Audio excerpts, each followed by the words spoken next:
বিসমিল্লাহির রহমানির রহিম। আমি আজকে আপনাদেরকে এই আরবি বাক্যটার সাথে পরিচয় করে দিচ্ছি, কারণ এই বাক্যটাতে অনেক গুরুত্বপূর্ণ এবং অনেক ফজিলত রয়েছে, যার কারণে আপনাদের সামনে আজকে এই বাক্যটা একটু তুলে ধরলাম। অনেকেই জানেন, অনেকেই করেন, অনেকেই পড়েন, অনেকেই পড়েন না, যার কারণে আজকে একটু বলার জন্য আসলাম, যাতে একটু রিমাইন্ড করে দিতে পারি আপনাদেরকে।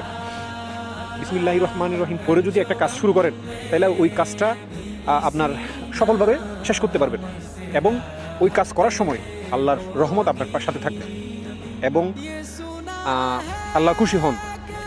এই বাক্যটার অর্থ হচ্ছে পরম করুণাময় মহান রব্বুল আলামিনের নামে শুরু। সুতরাং আপনি যদি এই বাক্যটা পড়েন, তাইলে মহান আল্লাহ আপনাকে যে কাজ করবেন ওই কাজে সফলতা দান করবে, আপনাকে সেফটি দিবে, মহান আল্লাহর রহমত আপনার সাথে থাকবে এবং কাজটা আপনি ভালোভাবে শেষ করার মতো আপনি মানসিকতা রাখতে পারেন। সুতরাং অনেকেই আসলে আমি জানি অনেকেই এটা পাঠ করেন, বাট অনেকেই করেন না। যারা করেন না তাদের জন্য ভিডিওটা, এবং পাশাপাশি এটাই মেসেজ যে এই বাক্যটা পাঠ করলে কোনো কাজে, ভালো কাজ, ছোট কাজ, বড় কাজ, যে কোনো কাজে কিন্তু আপনারা এটা ইউজ করতে পারেন, যাতে আপনাদের ভালো হয়। কোথাও যাওয়ার সময়, কোনো কাজ শুরু করার সময়, যে কোনো কাজে। আশা করি ভালো লাগছে আপনাদের। ধন্যবাদ। আসসালামু আলাইকুম।